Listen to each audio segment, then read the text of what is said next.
Chapter 11, Training. After Recruit Wilson had been doing PT with the Marines for a month, it was time for his martial arts training to begin. Alongside Bobby's house was a patch of scrub grass and dirt under a tree where he had hung a heavy bag. "Get your workout clothes on and meet me back here in 5 minutes, Bobby told him. Knowing that something new and interesting was about to happen, Ray raced back to his room to change and was back in record time. He found Bobby on the ground stretching and joined him trying to copy the moves and postures. Finding that he was not flexible enough was a surprise. He thought for sure that he would be able to at least stretch properly. After all, Tio was almost 40 and he had to be falling apart. "Okay, we need to get you started rolling. You can't train if you can't roll. Follow me, bend your knees, and don't forget to breathe." And with that, Bobby stood up and just kind of flowed to the ground in a ball. Then he soundlessly came to his feet. The whole process took barely a second. That was not a somersault. That was a shoulder roll. A somersault is where you throw yourself on the ground and try to roll over until your head gets in the way. If you do that on hard ground or concrete, you're going to split your skull. Now let's see if we can do this as painlessly as possible. Start from your knees, that way you don't have to fall so far. He laughed gently. Recruit Wilson got on his knees as instructed and put his arm between his legs, reaching back as far as possible, with his head tucked under off to the side until he finally rolled forward in a disorganized heap. Trying again, he went partially over and slammed his lower back flat on the ground. That was a splat. Guys who do that are what we call bricks. You know how a brick is. Throw them on the ground and they shatter. You don't want to shatter. It's painful, take my word for it. Now let's try that again. I can show you how to do it, but you have to find a way that works for you. These things can be learned, but they are not taught. That afternoon was spent trying to roll without injury, unsuccessfully, of course. Good ukemi, the art of rolling and break falling, takes years of training and continual practice. Bobby then demonstrated the front shoulder roll, back roll, side roll, and a sideways flow with a sword. Ray didn't know how Tio did it, but it looked very cool, and he was determined to learn how. That night over dinner, Sharon couldn't help but notice how beat up her little man was. He could barely move. Her concern was obvious, and she wasn't happy that her only child was injured. "Raymond, what happened? You can hardly move. What have you done?" Sharon said, very concerned, as she went over to put her arm around his narrow shoulders. "Training, Mom. I was training with Tio." "What kind of training would leave you like this?" "Warrior training, Mom," Ray said with a determination and pride his mother had never heard before. His father's heart swelled. At the same time, his mother almost cried. They knew that bringing Bobby with them had many pluses and perhaps a few minuses.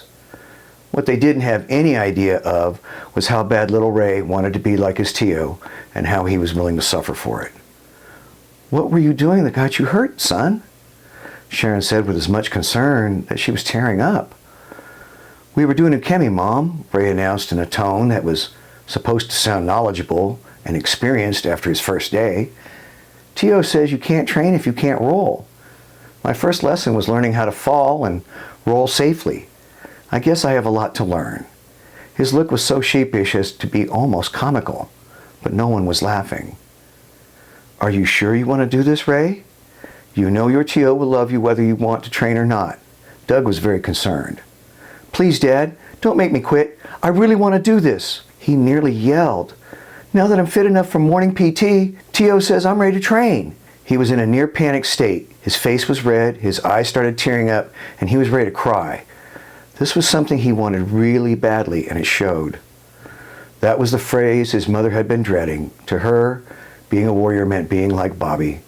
In her mind, that couldn't end any other way other than some type of incident. She would rather die than have her one and only child go through that. She gave Doug the look that said, "We will have to talk more about this." Later that evening, when Raymond was in his room, doing whatever 14-year-olds do, Sharon made it clear that now was the time and place. She wanted to discuss her concerns about her baby training. "Honey, I'm a little concerned about Raymond training with Bobby." "I know that, and I have to admit I have a few concerns myself." "What is your main issue?" His tone was supportive. Their son was more important than anything else in their lives. They wanted to be good parents to a teen of mixed ethnicity in a foreign land whose idol was his uncle, a man that they knew to be a good man, but a flawed man who could be a poor example to their very impressionable son. I don't know, I just don't want my baby to become some kind of lethal weapon or something. You mean like Bobby? I love him as much as anyone. I just don't want my baby to ever hurt anyone or get hurt. Is that so bad? When we made the decision to do this, we knew it was going to be like the Wild West out here. Would you rather that we get some retired cop or special forces guy to watch out for us? No, of course not. I'm frightened that Ray Ray will experience what Bob has been through, and I don't know if I could live with that. Do you want me to tell Bobby that we are uncomfortable about Ray Ray training with him, and we would like him to stop? No, are you out of your mind? I've never seen him so determined, and I don't want to take that away from him. Then what is your concern? I need to know, Doug asked. It's everything, don't you understand? It's Bobby having to hurt people soon after he arrives, and his running with Big and those 39th Street gangsters years ago. I'm just worried that my baby is growing up too fast, and something bad will happen. I'm his mother, and I can't help being worried. It's what mothers do. Honey, did we bring Bobby because of what he could do for us or what we could do for him? I need to know. I don't know. Maybe a little of both. Nobody owes Bob more than I do. And I bet if you ask him, he will say how indebted and committed he is to us. To Bob, being there for him and loving him unconditionally is a gift he will forever try to repay. Have you noticed the change in Raymond? He does his chores on time, he listens better, and he does some things without even being asked. What would be happening if Bobby was not involved? He was even dancing at the reception. Our baby has lost the baby fat that you and I still can't seem to lose, and need to. Now tell me that's not a good thing. I know. I'm concerned about him hanging with those Marines. Just about all those men have seen combat and killed people. I don't know if I want Ray Ray exposed to that. Exposed to what? Bobby has already killed 2 people. Do you mind Ray Ray being around him? Have the Marines said or done anything to make you uncomfortable in any way? That's just it.